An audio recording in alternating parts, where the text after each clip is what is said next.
How are you? Who'd you talk to? What's going on? Thank you for joining us here at legitpodcast.com. It's October 18th, 2023. This is Legit Paranormal News. I am King Miguel. I'm Dreamy David Barr. I'm Shrader Hill, author. And I'm Machine Mandy. And now for our top story. David? Mike, we're going to keep it David, local. I'm sorry. Before you get into that, a couple things really quick. Congratulations to Miss Sin Shrader Hill, author, for the book that was displayed at the beginning of this intro. Thank you. Yeah. Would you like to say the name again? Realm of Shadows, True Ghost Stories, and Eerie Tales. And Available David where? and Mandy have stories in it as well. Available where?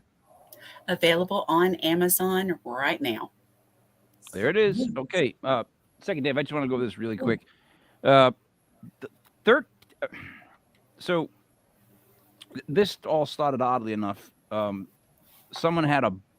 kid had a bozo, the clown from back in the day, the old school, like that 2-foot one or 1-foot one, whatever it was. Yeah. You should get from Sears. So I had a bozo the clown.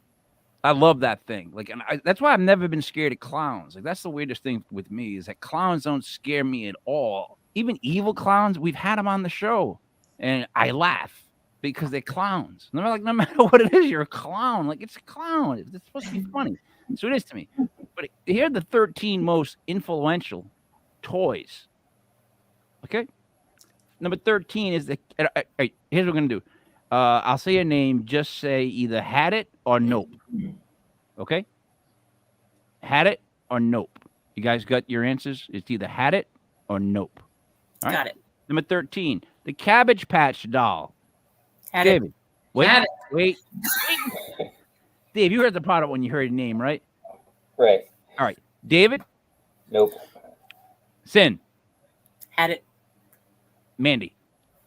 Definitely had it. No. No. I inherited one, but no. The Leap Pad. Now this includes your kids. This includes offspring, grandkids, all the way down. The Leap Pad. David, No. Sin, No. Mandy, Yes. and me. No. So there's one of us. All right. Number 11, Rubik's Cube. David, Yes. Had Sin. No. Never owned the Rubik's Cube?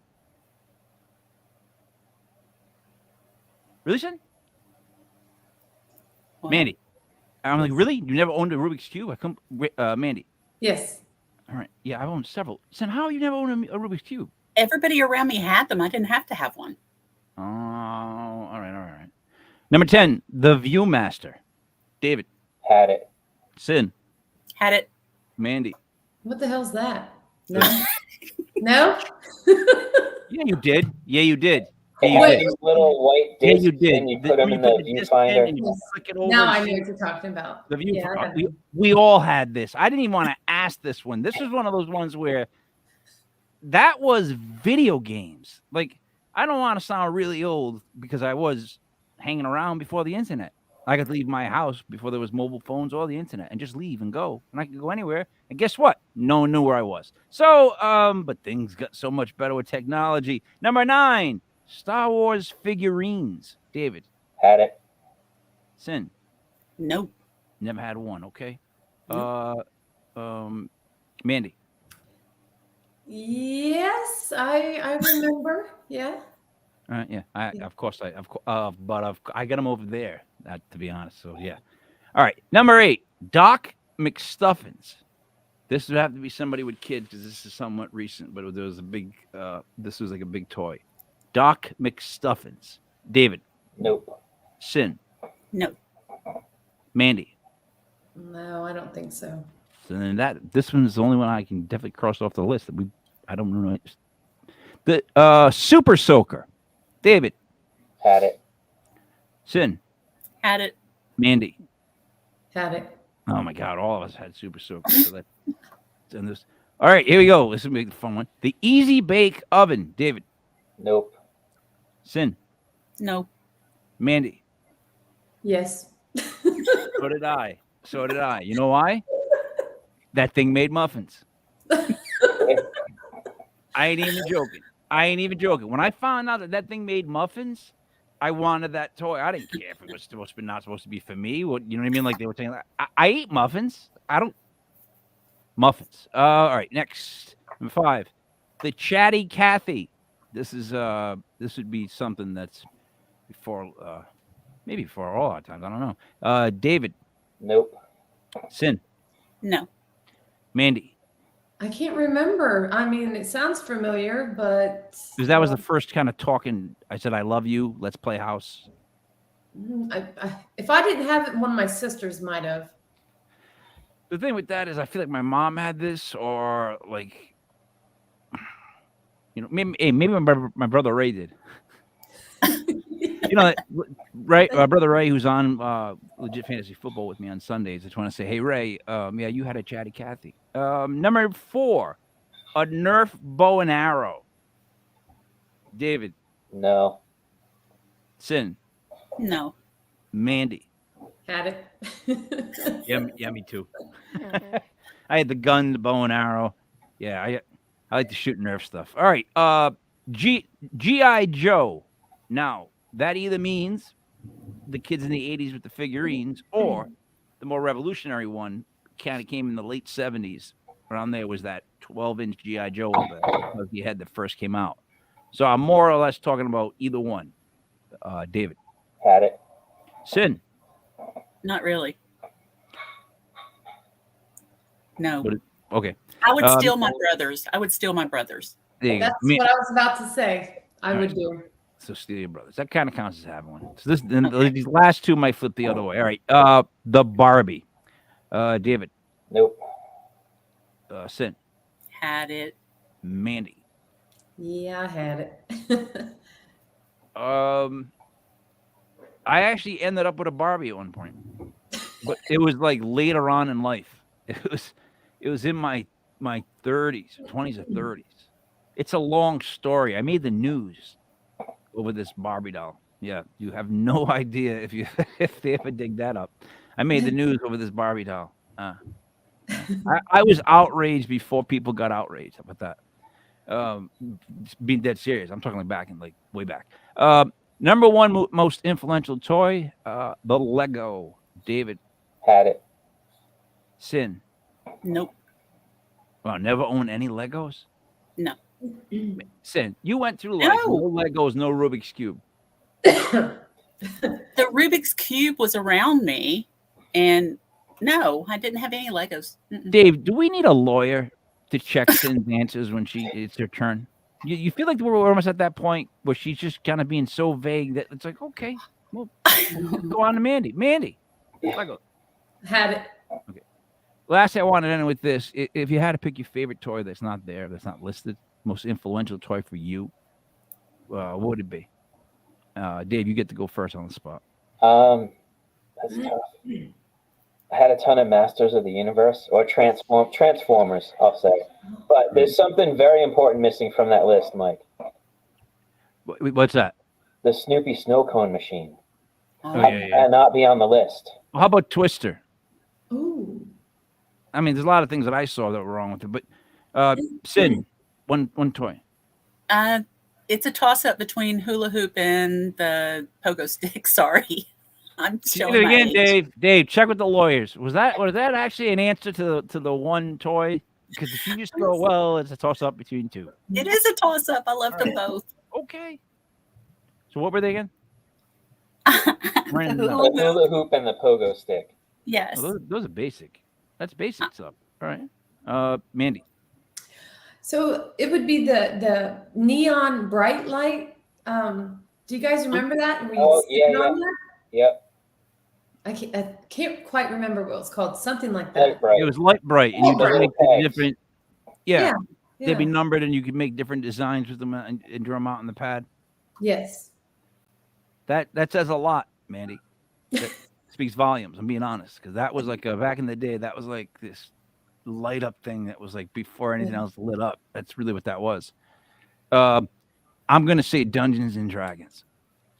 I'm gonna say when I found that game, and oh my God, what people thought of that game back when I first was introduced to it. I mean, in an Italian family, and if you guys had beers, you have to drink. They thought it was evil. Yeah. The Italians thought Dungeons and Dragons was an evil game. I was warned once or twice not to play that game. Damn, I love that game. It's such a great game to play when you're a kid. It was hard to learn, hard as. I mean, you have to have like a math degree, and you got to know all this other geek stuff. Like, you know what I mean? Like, I didn't have all the geek stuff. I had to learn it, and I caught up. But okay, Dave, for top story. All right, my turn for a question. All right. Favorite old school horror like killer. So you have like Jason, Michael Myers, Freddy, Leatherface. Sin, who's your favorite? Of my favorite? Yeah. Ooh, Michael Myers. Okay. Yeah. Mandy? Oh, man. Does it have to be the favorite? Well, yeah, you said favorite, not the scariest one. But yeah, I want to go with Jason. Okay. Mike? It's weird because in my head I keep thinking of I guess Freddy Krueger would have to be the one that was the scariest to me then. Mm-hmm. To me, that I don't fondly remember him. Like he's not my favorite villain of all time. That's more like a in a Denzel movie. What I'm trying to say is like if you're talking about like horror type stuff, yeah. Freddy Krueger, I guess. I wonder who my favorite is. Yep, same thing, Freddy Krueger. So wait, but see, Dave, you were around for Dream Warriors. You remember the song? Yes, the Doc. Right. Yeah, and like Dawkins. So see, people that were in that groove, people in that groove love Freddy Krueger. If you're around that time frame where you were thinking like of things, those were great movies. Like in your dreams, that you want to give somebody nightmares, right? Yeah. Talk about nightmares. Works for me. I can remember coming home on Halloween night as a kid, and my mother would make us all popcorn, and we'd dump out the candy all over the floor, and we'd sit there and we would watch all these scary movies, and it always was Freddy Krueger would start off. Nightmare on Elm Street. Scare me to death. But we'd sit there and watch them. See what my situation was, but people don't understand it. So I lived in a three or four bedroom little apartment with my mom, dad, and two brothers till I was about 15 or so. Now I have an older brother, 6 years older, and a younger brother who's 3.5 years younger. I'm in the middle. I'm the middle guy. They're both 5'8", and they both love horror movies. They both love monster movies, horror movies, scary movies, this kind of movies. I hated them. I hated those movies as a kid. I wanted to go watch like Abbott and Costello. Dude, I had nightmares so bad for so long that I've told Dave this before. In a dream, I one time stopped it, and from that point on, I don't dream well. In my dreams, I always know I'm dreaming. Even if something great is happening, like I'm on stage and Mick Jagger's there, I'll go, oh, it's a dream, because my mind won't let me go past that anymore. So I even ruin good dreams, but I've never had a bad dream since then. I feel like I put like a mental block on myself, and that's why I'm like always saying, like, I don't want to watch a horror movie because it's just gonna rile me up like this, and I want to leave that shut. But I digress. Let's see. So, Dave? Mike, we're both from Rhode Island. Mm-hmm. Have you ever heard of Fingernails Freddy?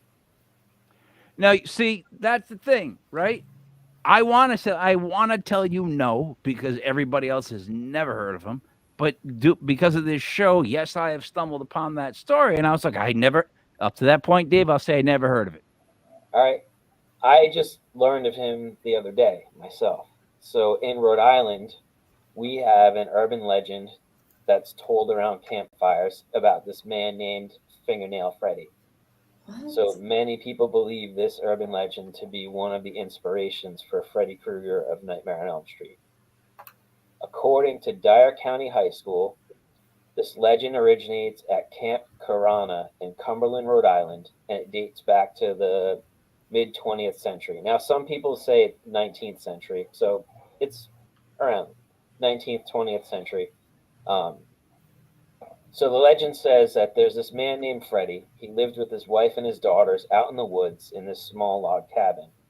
Um, they were constantly bothered by these local kids playing pranks on them, like letting their cows out and knocking over their crops.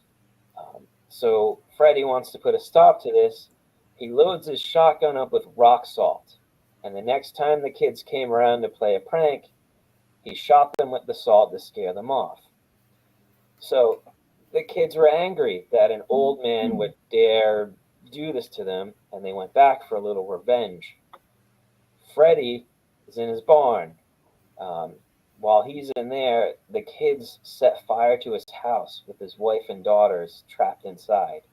No. Freddie sees the fire and he runs into the house to save them, but it's too late.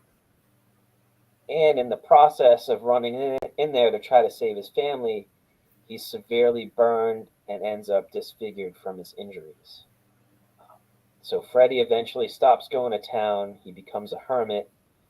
And now, wasn't Freddie a school teacher, or he actually did was connected to a school? Was he not? What his profession was? He a school teacher or janitor? And I'm being dead serious. He may have been like the janitor of that particular area. That was like legitimately his real life job in that story.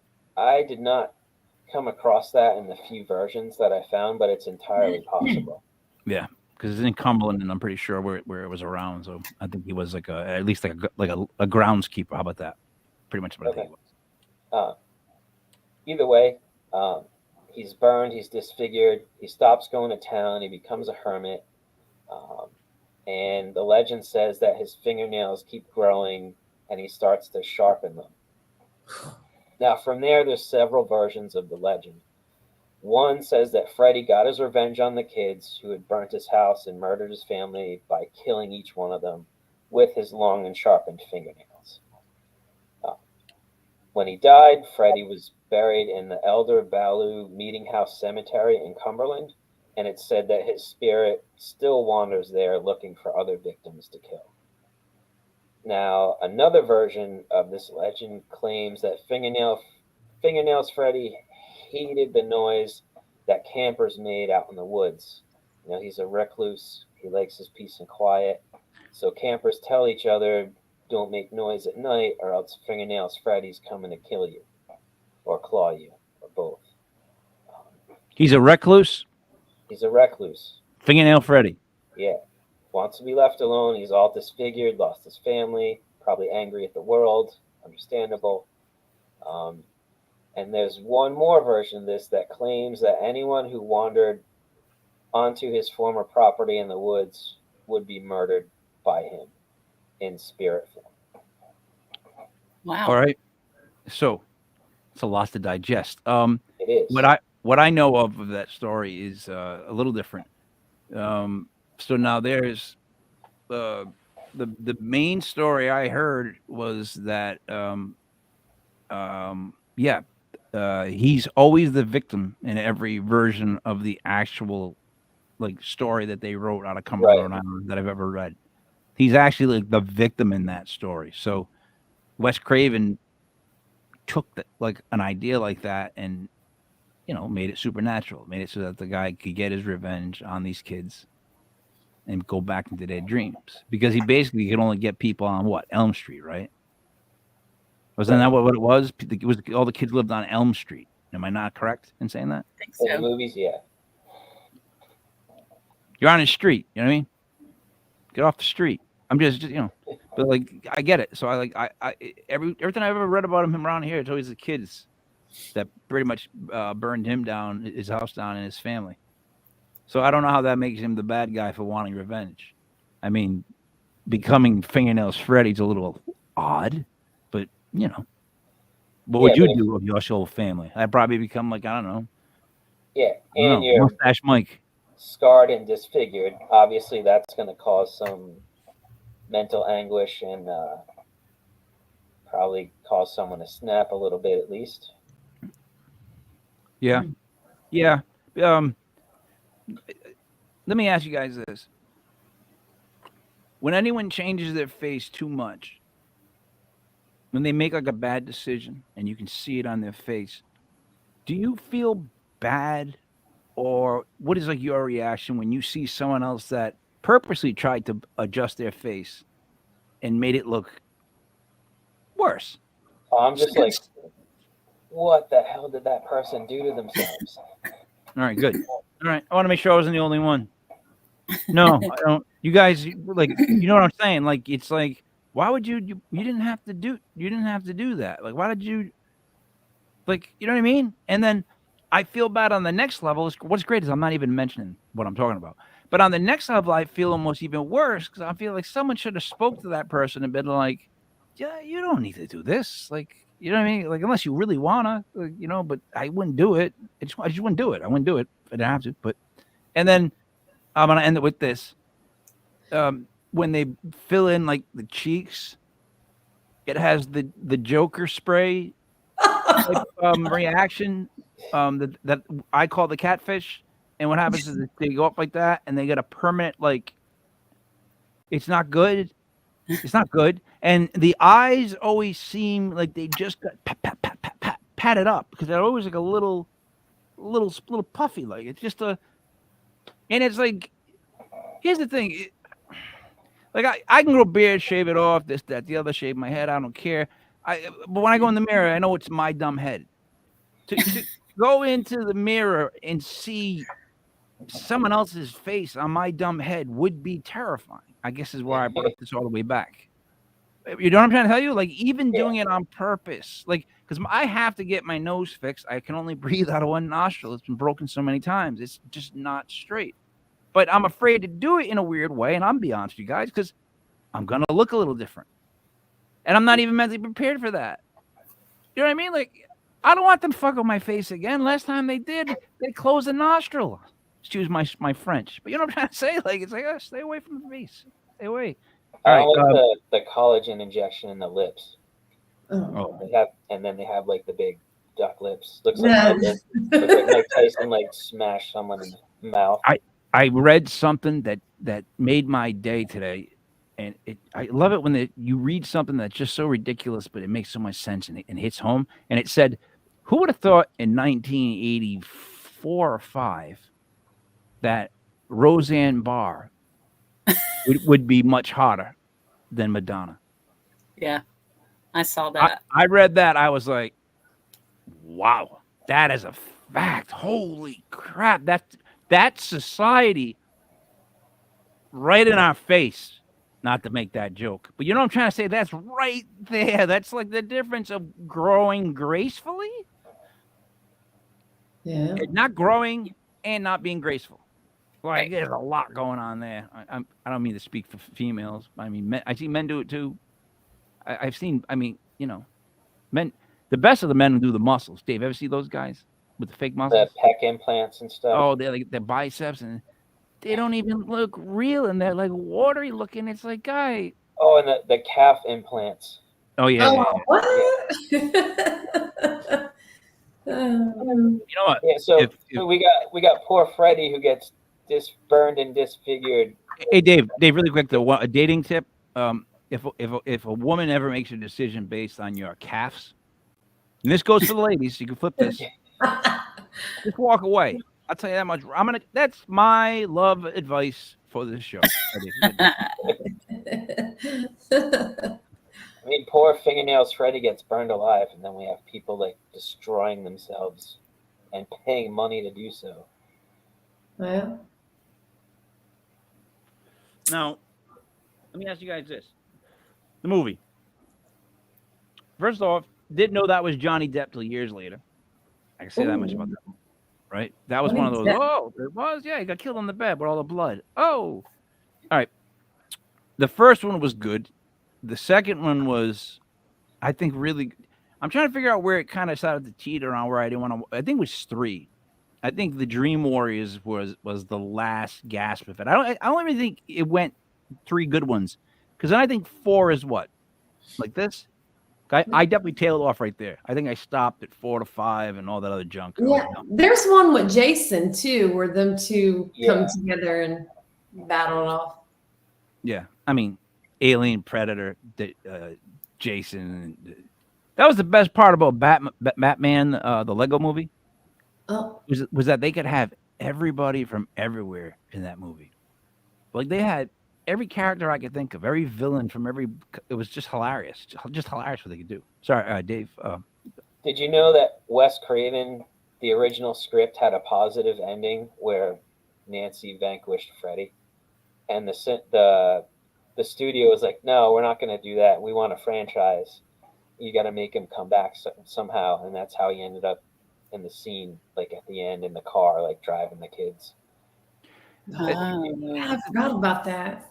That's bad planning on Wes Craven's part. Who spends their time? Sin, you're an author of a new book. What's the name of the new book?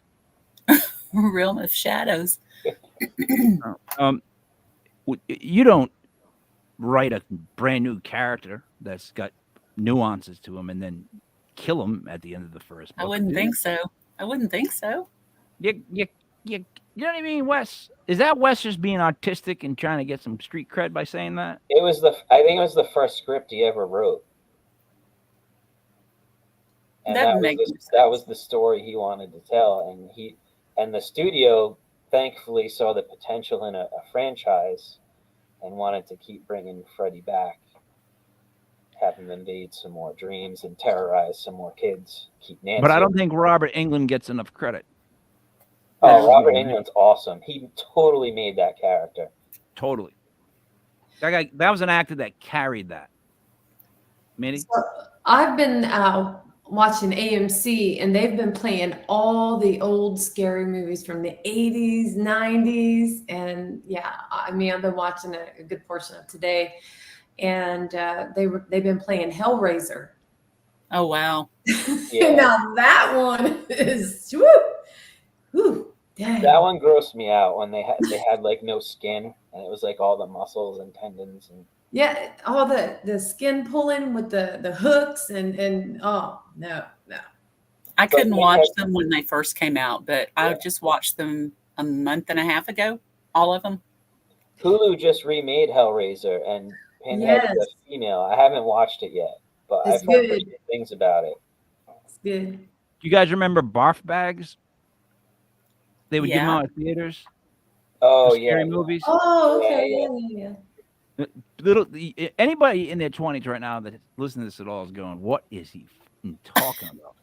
What I mean is back in the Stone Age, back when it was black and white, there was no color yet, no rainbows, nothing. There was no sun, nothing, just black and white. But way back, they would give us barf bags at super scary movies to make you more scared and anxious. Because you would think, why does the ticket come with a barf bag? You know what I mean? A throw bag. That's what I mean by that. I might be talking Rhode Island right now, so no one understands what I'm saying. A vomit bag, a little insulated. First off, have you guys ever thrown up in a barf bag? And would you ever throw up in a barf bag? Could you get yourself to do it? Oh, shoot. Mandy, you're the only one. You're the only one, Mandy. Not at a movie though. I was at a moonshiners thing, and you used one of those bags. Huh? And you used the bag, the barf bag. I'm glad I did, because if not, it was going to be a mess. Oh, that's right. I don't understand it, and I don't mean to get gross here, because I do tend to do that. Once I start throwing up, so be it. It's not going to go in a bag. It's not going in a bag. It's not going in a bag. I who politely does that? Like, I couldn't just go. I had to drive it. Excuse me, I need to golf. Mandy's dainty. Hey, I'll be like, hey, hold my beer, guy, hold my beer. And go. I was in a car when I had. Give me the beer back. All right, now I'm good. Do they still have those on airplanes? Yeah, which is even worse, because the last thing you want is the person next to you to not run to the goddamn bathroom and instead use their barf bag next to you. That's gonna go well for you. Smell's not gonna be bad. Not gonna be spraying out the sides at you. You know what I mean? Barf back. Make no sense. Made no sense, but they were there and they were scary. I mean, so you guys understand, those movies became so big, and I mean this because you could only see them every so often. You couldn't see them every single minute of the day, which here's me sounding old again, but that's okay. I got a white beard. I miss the whole not being able to see something for a certain amount of time, the anticipation. Plus, Exactly. Yeah. we all don't watch the same thing anymore and then talk about it the next day. Never. I haven't had a conversation with a single person in like, I don't know how many decades where we talked about both of us, unless it's a football game. I digress. Sport game, my bad. Sporting events, I've talked about the next day with somebody. But usually it's not like, hey, I was watching, what's the new one I'm watching? Jack Reacher. Is it Reacher? Yeah, on Reacher. Reacher on Is that Amazon. Amazon Prime? Netflix, maybe? No, Amazon Prime. Reacher. Amazon Prime? So it's based on that whole Tom Cruise character, but no. The dude they got to play Reacher. Has anybody seen the TV show? I saw the previews. He is such a massive human being. He's like 6'4", 6'5", and he's just he's ridiculously big, right? He's stupidly big, right? And then they make a point out of showing this. He beats the shit out of everybody. So far, through I don't know how many episodes, he just keeps beating the shit out of everybody. And the thing is, this is like the only show where you look at the guy and you go, yeah, he'd beat the shit out of you. He's so freaking big, this actor. Like, I'm sorry. It's almost like why didn't he play Sabretooth? You know what I mean? Like, why don't you get a kid like this to play? I'm devastated about the fact that I wasn't asked to play Kraven the Hunter, and instead they went with a younger version. When the older version would have been right down my alley, Dave. And if you've ever read his books, you know what I'm talking about. But okay. It's an awesome Anything more about Wes character. Craven? Yeah, Craven's awesome. The Death of Spider-Man is a classic comic 6-part series. Kraven the Hunter. Okay, Yeah. it's coming out on Amazon Prime, I believe. That's what I don't know.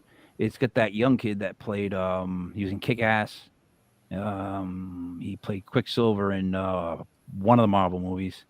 He's like a big kid, but he's playing him as like when he was young and like learning to be a hunter. The story that made Kraven the Hunter so great was that he was the world's greatest hunter for years and then decided to hunt a superhero. And he wanted to prove that without like superpowers, he could hunt Spider-Man. And that's going to be his last hunt. Because what he did was he hunted and caught Spider-Man, right?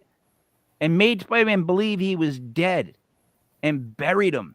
And that classic issue that I either have or I've sold it before is where Spider-Man's hand's coming out of the grave. Yeah. And that messed with Spider-Man's mental state. The whole like issue after issue, he couldn't get over the fact that Kraven did that to him. Could hunt him, find him, bury him, and do that and put lights out. At any moment, someone could just do that to him. And that's all Kraven wanted.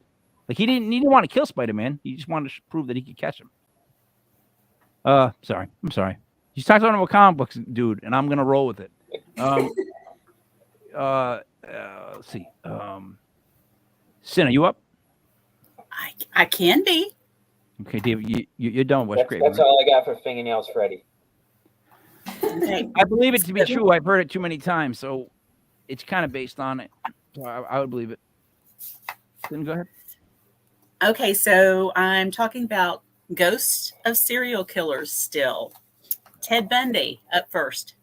Electric chair at Florida State Prison in Relford on January 24th, 1989. He was 42. He confessed to killing 30 women. And some say Bundy is still smiling, especially when they pass the actual chair that killed him. He's sitting in the chair smiling. He's always smiling, the guard says, when he sees them. Wait, stop. Did you guys all just hear that? What she just said? Did you listen? Yeah. Ted Bundy? Ted Bundy. Yeah. They think his ghost. See, this is what I don't understand. Help me. You're in the paranormal world. why in God's name would his spirit hang around the electric chair? He was always taunting people anyway, and he's just like, nah, nah, nah, nah, nah, I'm still here. So I have a fun fact. I went to the Museum of Death in Los Angeles, and they have the outfit that he wore when he was electrocuted in the museum. They had what, David? The outfit that he wore when he was electrocuted. It's there in that museum. That sounds like a very happy place. Was that like on a date, Dave? No. That was going to be my next tip. Was don't take him to the house of death. Well, he's going to make sure that he was evil in life. So he's definitely going to make sure if he's able to hang around and taunt people still. I get that, but right, he's Ted Bundy. He's going to go someplace else and be more evil. That, to me, it's too easy, and he would never do that. That's why I'm always like, I don't get it why they automatically would go to where they died. Why wouldn't they go to someplace else? I don't make they have a strong connection with that place. It's easy for them to hang out there and torment people. Yeah, the connection was they were literally connected and zapped like a bug light, and they were really only in that chair for I don't know how long. So it's like weird that they would stay at that one chair that they got bug light. Yeah, but how long was he in that prison though? Oh, Bundy wasn't in. No, but Bundy, even in prison, Bundy was still like a gosh damn celebrity. He women writing him and visiting him, and he was always smiling, always. They were doing documentary after documentary on the guy, and he was loving it, playing into it. But I mean, he went to the chair smiling. He sat down and he was smiling. So he was creepy. That's creepy. Yeah, but you ever think of this, guys? So if you had to go to the electric chair right now, none of us would be smiling. Not a single one. But if I told you, after 300 days of living in that place and then knowing how much they hated you and all that stuff he was going through, there's not that jerk part of you that might have smiled the whole time too, because what does it matter at that point? Yeah. Like, you know what I mean? Like I don't give him as much credit as I would give everybody, because I think we'd all be like, you know what, screw them or whatever it was. And I'd go smiling, as opposed to if I went right now, I'd be peeing myself. Sorry about that. Okay, son. Next one, Herb Baumeister, Fox Hollow Farm, Indiana. He actually shot himself on July 3, 1996. He was 49. But he was, authorities found 5,500 bones and fragments on his property. He is suspected of slaying 20 men over a course of several years. And any questions about that one? Yeah, I do. They must too. How were these men connected? Is this the pig farmer guy? Is this a guy that hired like transients to help him work on the farm? Like what was his lure to get 25 guys to his establishment? He was a family man, owned a farm. Needed help, right? Hired help. Probably hired help, these guys. Possibly, but men began disappearing in the 90s from gay nightclubs in Indiana. You could have led with that, and I never even would have went to the pig farm. I would have went right to exactly what that was. Then I can go to the next one. Yeah, but how do you leave that out to the end? That was like a trick. You tricked me right there.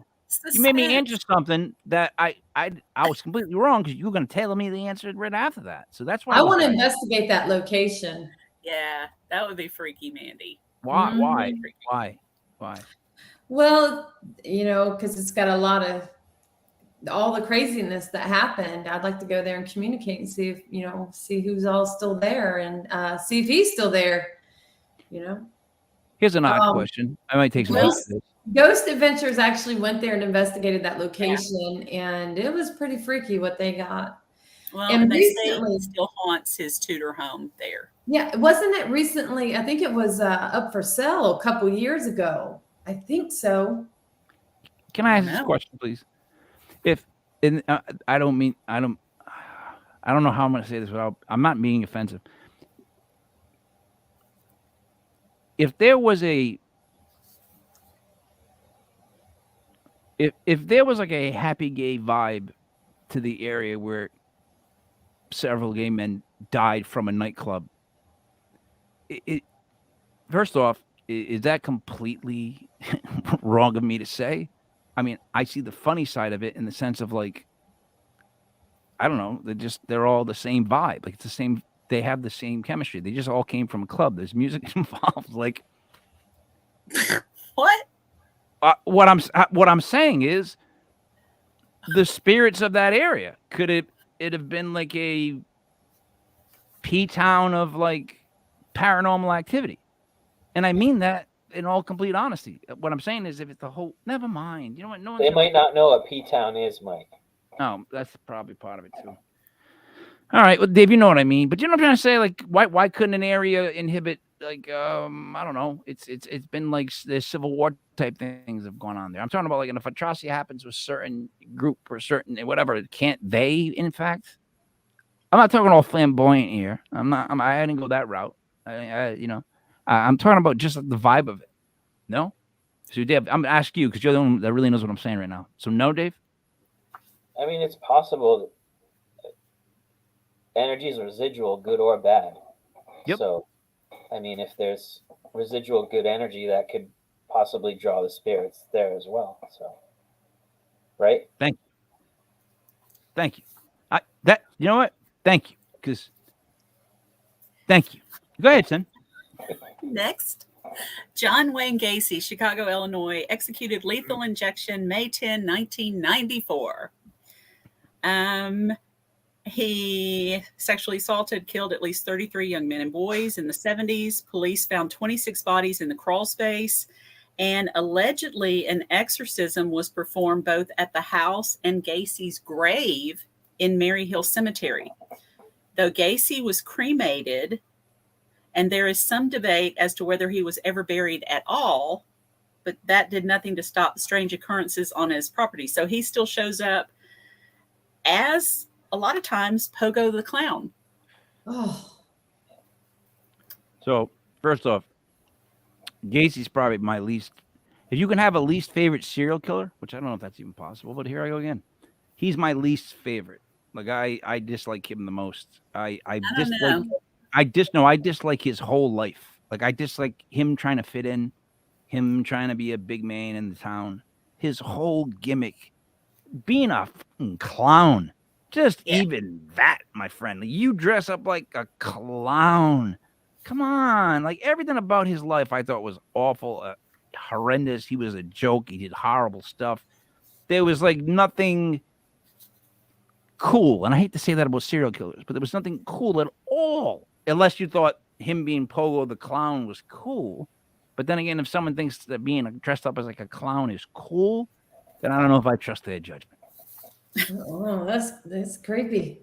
Creepy Crown. He's one that I actually went to Joliet prison and investigated that location, and they actually had him there. And I actually laid in the bed where he laid to be examined, where they did x-rays on him. And I was trying to communicate, to see if he was still lingering around there. And I had all these devices set up around me, and I was alone. I was isolated, and I didn't get nothing. Nothing went off.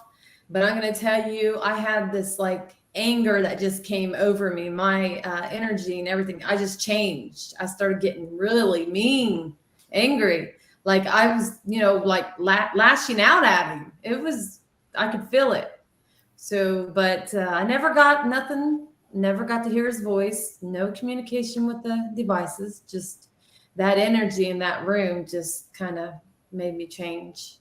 Wouldn't that would that not though be much worse, the anger? Wouldn't you have rather have heard him say, "Hey, how you doing," than to get all angry like that out of nowhere? Like, yeah, I'd rather a device went off or heard him come through my spirit box or something than to feel that energy that I was feeling. And it could have been his along with others that were locked up at this location, but all that combined together, and just knowing that he was actually in that area, yeah, it was pretty freaky. Yeah, I would think. You know what I mean? Like, I would think that it was pretty freaky in that room. Just laying on that bed is a freaky idea. I just don't think I would do that. Be a lot of Lysol. Sin. Harold Shipman, the Doctor of Death.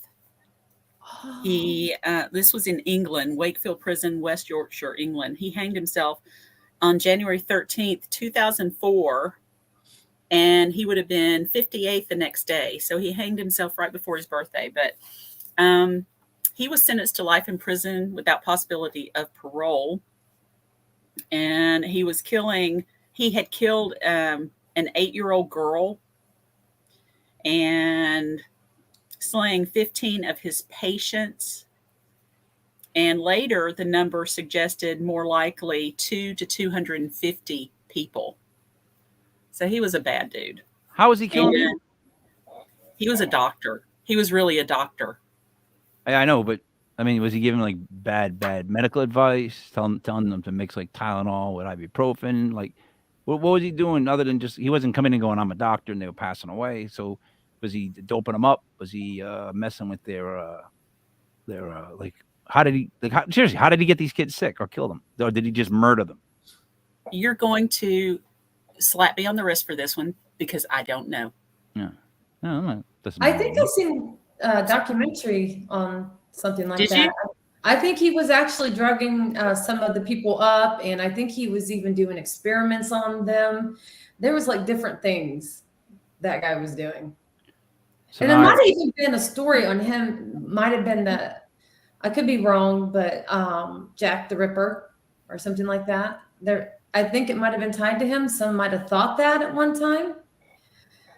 I could be wrong, but I read on it.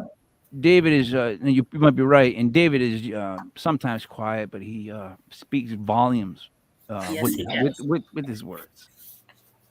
You know, see, I think Dr. Death, Steve Williams, that's not even what we're even talking about. So I don't know anything about this story. That's the wrestler that slapped the TV reporter back in like the 70s, 80s when he asked him if wrestling was real. That was the one that made like the news. He just like floored the guy. Oh, I remember that guy. Yeah, Dr. Death. Okay. Sin, any more? Any more of these? One more. Okay. One more. Richard Ramirez, the Night Stalker. Oh yeah. So he was convicted to gas chamber in '89 at San Quentin, but died of lymphoma on death row June 7, 2013. He was 53. So, you know, why they wait around? But he's convicted of 13 murders and a long string of other crimes. And he still shows up around the Cecil Hotel that Miss Mandy went to investigate. Yes. Yeah, why am I expecting to hear Mandy be like, I put on a pair of his PJs. I found his PJs. I put his PJs on. I was walking around seeing kind of thing. I drew some on my hand. I drew some on my hand. Mandy, what places haven't you investigated? I know. You've been everywhere. That's awesome. I do. I like to travel, so No, that's it's my cool. passion. You know, We got to get you up here. The Cecil Hotel was very interesting. Now, we only got 10 minutes in that location, and everybody was live that was with us. I was actually with Father Sebastian and Patty Negri, and there was another couple with us, and we went live, and we got some crazy stuff during that live in 10 minutes. So it was interesting. So someone has to ask this question. What do you mean by crazy stuff? I would think that if we all wrote down crazy stuff, the forward card very well, there's been 2 serial killers at that location at the Cecil Hotel. One was a guy, a German serial killer, and then Ramez. So, and plus there's been a lot of different things that's happened there. Lots of deaths, lots of sad stories at this location. But one of the sad stories is the girl who was in the water tank and was last seen on the elevator. And they still were trying to figure out how this girl got into this water tank. And even when I seen this water tank, I'm like, how in the world did she get up there? I mean, there would have had to have been a huge, I don't even know, I don't even know. The ladder better have been an extension. I don't know, but to get up there, it was way up there, guys. I know. I've watched this YouTube clip and Yeah, so behind it a million times, dude. And I'll tell you how she got up there when you're done. But I'll tell you. well, someone did say there might have been a ladder or something up there. I don't know, but I'm like, man, that's interesting how this all went down. But they really don't know, I guess. But anyway, so we go back down and we take the elevator that girl was last seen on, and all of a sudden we look down and there was a wet footprint on the elevator, not two, but one. And we just thought that was crazy because we just came from up there on where the tower was, the water tank. And then we go down because our 10 minutes was up. So everyone gets on the elevator that she was last on. And then someone looks down and notices a footprint. And was it wet near the water tank?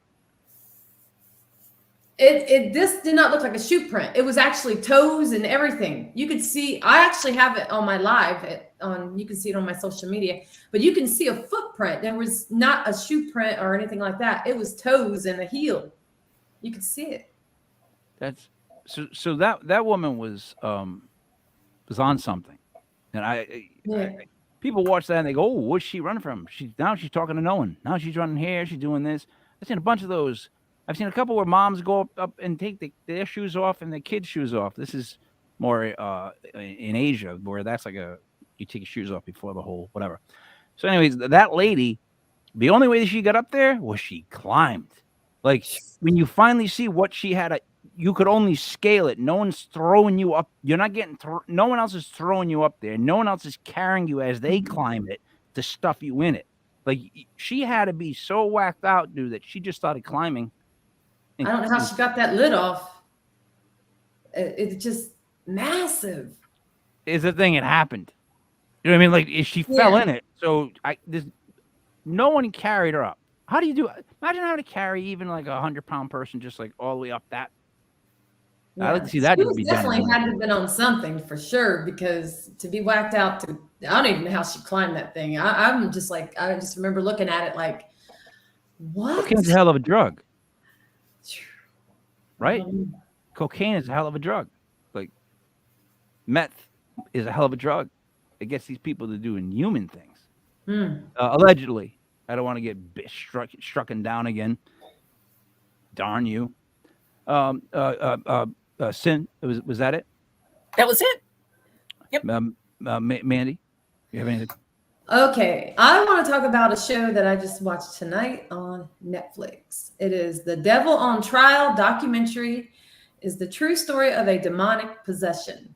This has to do with Ed and Lorraine Warren. Okay, so it says, in the entire history of the United States legal system, there has only been one example of a demonic possession officially being used as a defense in a murder trial. And goes on to say that the story begins in 1980 when an 11-year-old boy named David Glatzel starts shouting out and acting erratically. His family believes that he is demonically possessed and arranges for an exorcism to be done. And the family starts to believe that, all this crazy stuff's going on, because how it started was he went to another house with his family to help them clean up this house. And he was left alone in this room. And all of a sudden, I don't know how long he was in there, but something apparently happened. Mandy, can Yes. I interrupt you one quick question? Are you ruining the new movie on Netflix for all three of us? Oh, no, I won't go. Well, no. Because you're basically telling you're telling me right now the whole story of the movie, right? All right, I won't tell you everything. It's number 3 in Netflix right now, right? Number three movie overall. Go watch it, because I'm not going to tell you everything. I'm just going to say that he claimed that he's seen the devil. He said in that room he's seen the devil, and he said it looked like the Halloween costumes. And so apparently he went outside and was acting really weird. And the family was like, what's wrong? He goes, I want to leave. I want to get out of here now. And so they finished doing what they're doing, leave. And then the next 3 nights, you know, he's doing, acting weird. He's seeing things and blah, blah, blah. And the family ends up contacting Ed Lorraine. And they go there and, you know, and they record what's going on, and it just gets crazy. But I don't want to ruin it for you guys. So I'll just say the story's very interesting, and there's some twists and there's some turns in this. So yeah, I'm just going to leave it there. I don't want to give it away. But again, this being the first time they actually went to trial, this has never been heard of before until now, I guess. But very interesting how they actually tried to prove this, you know, that somebody was possessed, because there was actually someone who was murdered, you know. You've actually just accidentally created an incredible character that you could do. You should be the person that does movie reviews, but they're ruining movies for people. You know what I mean? No, like, because there's more to it. that's my point. No, but you'll be the movie review ruiner. Like, you'll be like, for anybody looking to see a movie about like whatever, Jason Momoa, here's what happens, and then you just start talking. You don't talk close, and then he dies. No, there's so You'll much be like, more. I'm not even going to tell you. Movie? Wait, did she just say? Yeah, the whole movie. What is that? That's No, what you get for reaction. You'll understand when you watch it that no, she did not tell everything, because there's way more. There's so much more. So I won't go there. But I just thought it was an interesting story, you know, because this was said to be one of the first trials, you know, someone going to court over someone being possessed. And what's the name again? It's The Devil's on Trial. Okay. So I can look for it. It's on the Sounds kind of like the Twinkie defense to me. Twinkie Which defense? is? Yes.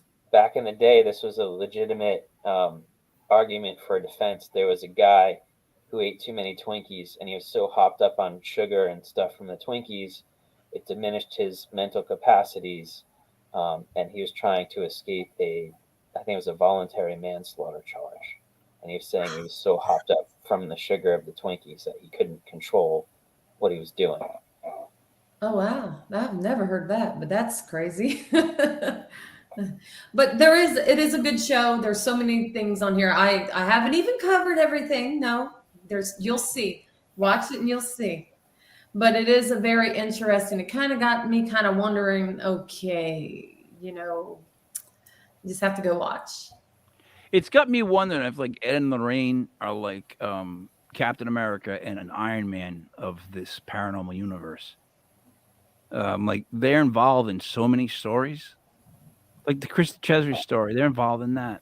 They're involved in. It seems like every story that I hear, they're involved in. And The Conjuring House too, right? oh God, yeah. Oh yeah, yeah. But aren't they from Rhode Island? Connecticut. They're from Connecticut. Yep. All right, yeah. All right. It would make a difference if they're from Rhode Island, because. Well, if you watch it tonight, you'll see what I'm talking about. It's totally different than what because they had the movie made. So it's kind of the same, but there's so much more to it. Oh, I'm going to watch it. I'm just going to fast forward the first 10 to 15 minutes. I already know what happened. I'm just going to catch up after the kid says what he says, and I'll see how the parents handle it, and then how it ends. That's all I need to know now. No, there's so much more. You'll see. Have any of you ever witnessed like a real exorcism? No. I think that would be kind of cool to sit on. I think that would be terrifying. I think I would be one time I'd like to see it, but then I'd be afraid that something might jump out of something and then land on me, you know? Yep.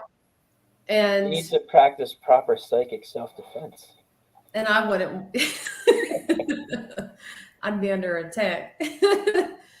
Yeah, I wouldn't want to be near. That's too negative. It's too, because you know what? Everyone always says stuff like, I don't want to be near something like that because I'm going to get scared, or it's going to do this. It's going to be so horrible. But like, what if it does like kind of what it did to Mandy, and say like I just get all crazy and I start choking the guy next to me? Like, no, I don't know. I don't want to be that kind of energy. Like, I don't know what the reaction would be. I might be terrified, or it might amp me up, and the bad side of me might come out, and I might just start like slapping people like this. Either way, that's no good. So that's what I'm trying to say. Like, being that close to an exorcism, wouldn't you be worried that, like, I don't know, you're gonna go high or low, maybe drastically? No, from the energy. I think it'd be freaky. I mean, I say I would want to be there, but I don't know. I don't know if I really would, but just to experience it one time, no. I don't want to. Yeah, no in the exorcisms. I don't even like going to someone's like communion or like a confirmation. Those are boring enough, and they bother me as it is. I ain't going. I'll pass that. That's like next level. I'm not doing it. So I have to say this, and I should have said it at the 15-minute mark and the halfway mark, but I never say it. If you're watching the video, please hit the like, subscribe button. That actually helps. Leave us a comment. That actually helps us too. I never asked for that. You know why? Because I just never think of it. That's just not what I'm doing. But now I have to say it. So please, if you're watching the video, please hit that. To wrap this up and go back around, Mandy, what do you got going on? What's good? Got a lot going on. I will say this Saturday we are doing a haunted tour in our hometown for about 30 people or more. And then on October 27th, 28th, we'll be in Missouri filming with Paranormal Reality TV. And on Halloween night, we have a new location in our hometown that is huge, an old asylum. So lots of stuff going on for to finish out October. There you go. There you go. That sounds pretty good. You know what I mean? Right? It is. Sin, what would you like to say? I will be at Tennessee Haunts and Legends Expo Saturday from 9 until 6, Nashville Fairgrounds. Please come by and see me. Let me know what your favorite story has been so far on Legit Paranormal News. And my new book is out. Check it out on Amazon. Realm of Shadows, True Ghost Stories, and Eerie Tales. David. Buy Sin's book, because one of the craziest That's things right, 'cause I've we're ever in there. experienced paranormally, that story's in there. Sounds a good plug. I'm going to end with one more dating tip for you, Dave. Just one more. And I'm a promise. married man, Mike. I don't need these tips. It may come up in future, I don't know, your life. I'm just letting you know. Don't ever look too desperate. All right? Don't ever like look too desperate. Don't ever like if like, in other words, if you go up to a girl, Dave, and you're like, you want to dance, and she says no, just go sit down. But if you just keep standing there asking her to dance and she keeps saying no, then it gets depressing for everybody around us. We're all just getting depressed. We just watch it. We go, oh my God, why won't Dave just stop? Why doesn't he know not to stop? And you just keep going, want to dance? Want to dance? She'll go, no, dude, no. And then it gets weird because people want to step in. They don't know what to do. It's just awkward. So I would just say in the future, don't. It's almost like it'd be like nightclub stalking. Don't do any of that. All right. Don't nightclub. Don't stalk. Either way. Watch out for those stalkers. Yeah. Either way, you lose. Yeah. Either way. So for the machine, Mandy. For Sin Shrader Hill, author. For Dreamy, David Barr. It is me, Mike Lepre, King Mike L. This was Legit Paranormal News, brought to you by LegitPodcast.com. Tomorrow night we have Legit Paranormal Clips, followed by Legit Paranormal 101. Thank you for watching.